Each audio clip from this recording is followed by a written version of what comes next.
ناظرین، صحیح بخاری کی تمام احادیث کا اردو ترجمہ ہم آپ کی خدمت میں پیش کر رہے ہیں۔ امید ہے کہ اللہ پاک ہماری اس کاوش کو پسند کرے گا۔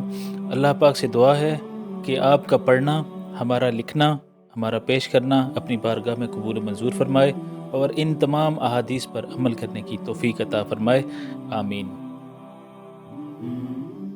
اللہ پاک کا فرمان ہے کہ اِنَّا أَوْحَيْنَا إِلَيْكَ كَمَا أَوْحَيْنَا إِلَى نُوحٍ وَنَبِيِّينَ مِن بَعْدِهِ، یعنی ہم نے بلا شبہ اے محمد صلی اللہ علیہ وآلہ وسلم آپ کی طرف وحی کا نزول اسی طرح کیا ہے جس طرح حضرت نوح علیہ السلام اور ان کے بعد آنے والے تمام نبیوں کی طرف کیا تھا۔ حدیث نمبر 1، آپ صلی اللہ علیہ وآلہ وسلم نے فرمایا، تمام اعمال کا دار و مدار نیت پر ہے، اور ہر عمل کا نتیجہ ہر انسان کو اس کی نیت کے مطابق ہی ملے گا۔ بس جس کی ہجرت دولت دنیا حاصل کرنے کے لیے ہو یا کسی عورت سے شادی کی غرض سے ہو، بس اس کی ہجرت انہی چیزوں کے لیے ہوگی جن کے حاصل کرنے کی نیت سے اس نے ہجرت کی ہے۔ حدیث نمبر 2، ایک شخص حارث بن حشام نامی نے حضرت صلی اللہ علیہ وآلہ وسلم سے سوال کیا تھا کہ حضور، آپ پر وحی کیسے نازل ہوتی ہے؟ آپ صلی اللہ علیہ وآلہ وسلم نے فرمایا کہ وحی نازل ہوتے وقت کبھی مجھ کو گھنٹی کی سی آواز محسوس ہوتی ہے، اور وحی کی یہ کیفیت مجھ پر بہت شاق گزرتی ہے۔ جب یہ کیفیت ختم ہوتی ہے تو میرے دل و دماغ پر اس فرشتے کے ذریعے نازل شدہ وحی محفوظ ہو جاتی ہے، اور کسی وقت ایسا ہوتا ہے کہ فرشتہ بشکل انسان میرے پاس آتا ہے اور مجھ سے کلام کرتا ہے، بس میں اس کا کہا ہوا یاد رکھ لیتا ہوں۔ حضرت عائشہ رضی اللہ تعالی عنہ کا بیان ہے کہ میں نے سخت کڑاکے کی سردی میں حضرت صلی اللہ علیہ وآلہ وسلم کو دیکھا ہے کہ آپ صلی اللہ علیہ وسلم پر وحی نازل ہوئی، اور جب اس کا سلسلہ موقوف ہوا تو آپ صلی اللہ علیہ وآلہ وسلم کی پیشانی سینے سے شرابور تھی۔ حدیث نمبر 3، حضرت صلی اللہ علیہ وآلہ وسلم پر ابتدائی دور اچھے سچے پاکیزہ خوابوں سے شروع ہوا۔ آپ خواب میں جو کچھ دیکھتے وہ صبح کی روشنی کی طرح صحیح اور سچا ثابت ہوتا۔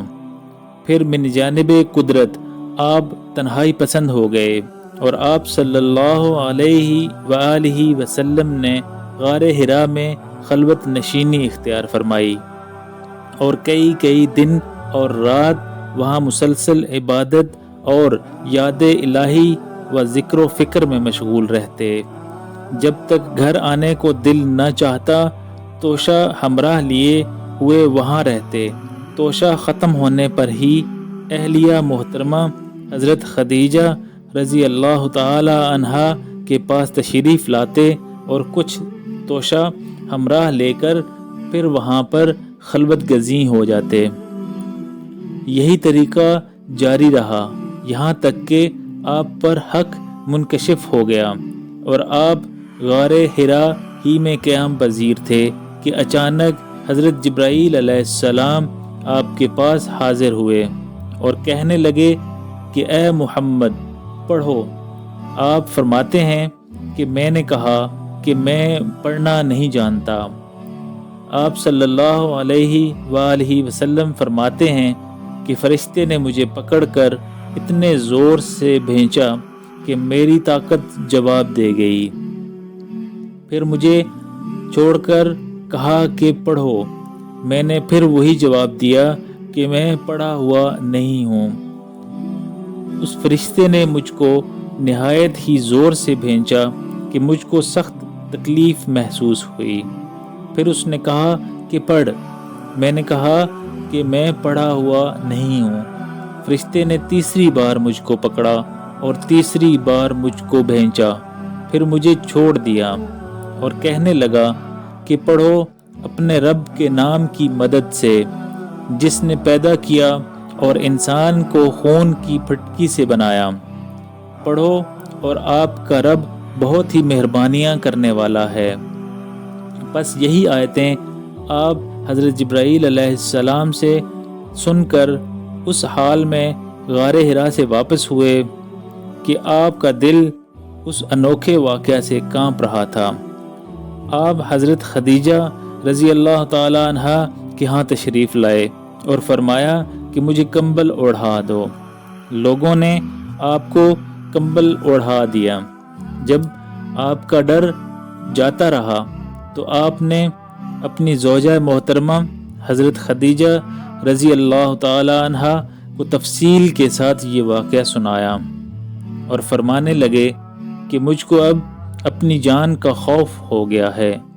آپ کی اہلیہ محترمہ حضرت خدیجہ رضی اللہ تعالی عنہا نے آپ کی ڈھارس بندھائی اور کہا کہ آپ کا خیال صحیح نہیں ہے، خدا کی قسم آپ کو اللہ کبھی رسوا نہیں کرے گا، آپ تو اخلاق فاضلہ کے مالک ہیں، آپ تو کنبہ پرور ہیں، بے کسوں کا بوجھ اپنے سر پر رکھ لیتے ہیں، مفلسوں کے لیے آپ کماتے ہیں، مہمان نوازی میں آپ بے مثال ہیں اور مشکل وقت میں آپ امر حق کا ساتھ دیتے ہیں۔ ایسے اوصاف حسنہ والا انسان یوں بے وقت ذلت و خواری کی موت نہیں پا سکتا۔ پھر مزید تسلی کے لیے حضرت خدیجہ رضی اللہ تعالی عنہا آپ صلی اللہ علیہ وآلہ وسلم کو ورقہ بن نوفل کے پاس لے گئیں، جو ان کے چچا زاد بھائی تھے اور زمانہ جاہلیت میں نصرانی مذہب اختیار کر چکے تھے اور عبرانی زبان کے کاتب تھے۔ چنانچہ انجیل کو بھی حسب منشائے خداوندی عبرانی زبان میں لکھا کرتے تھے۔ انجیل سریانی زبان میں نازل ہوئی تھی، پھر اس کا ترجمہ عبرانی زبان میں ہوا۔ ورقہ اسی کو لکھتے تھے۔ وہ بہت بوڑھے ہو گئے تھے، یہاں تک کہ ان کی بینائی بھی رخصت ہو چکی تھی۔ حضرت خدیجہ رضی اللہ تعالی عنہا نے ان کے سامنے آپ کے حالات بیان کیے اور کہا کہ اے چچا زاد بھائی، اپنے بھتیجے محمد صلی اللہ علیہ وآلہ وسلم کی زبانی ذرا ان کی کیفیت سن لیجئے۔ وہ بولے کہ بھتیجے، آپ نے جو دیکھا ہے اس کی تفصیل سناؤ۔ چنانچہ آپ صلی اللہ علیہ وآلہ وسلم نے از اول تا آخر پورا واقعہ سنایا، جسے سن کر ورقہ بے اختیار ہو کر بول اٹھے کہ یہ تو وہی ناموس معزز رازدان فرشتہ ہے جسے اللہ نے حضرت موسیٰ علیہ السلام پر وحی دے کر بھیجا کرتا تھا۔ کاش میں آپ کے اس عہد نبوت کے شروع ہونے پر جوان عمر ہوتا، کاش میں اس وقت تک زندہ رہتا جبکہ آپ کی قوم آپ کو اس شہر سے نکال دے گی۔ رسول کریم صلی اللہ علیہ وآلہ وسلم نے یہ سن کر تعجب سے پوچھا کہ کیا وہ لوگ مجھ کو نکال دیں گے، حالانکہ میں تو ان میں صادق و امین و مقبول ہوں۔ ورقہ بولا، ہاں یہ سب کچھ سچ ہے، مگر جو شخص بھی آپ کی طرح امر حق لے کر آیا، لوگ اس کے دشمن ہی ہو گئے ہیں۔ اگر مجھے آپ کی نبوت کا وہ زمانہ مل جائے تو میں آپ کی پوری مدد کروں گا۔ مگر ورقہ کچھ دنوں کے بعد انتقال کر گئے۔ پھر کچھ عرصہ تک وحی کی آمد موقوف رہی۔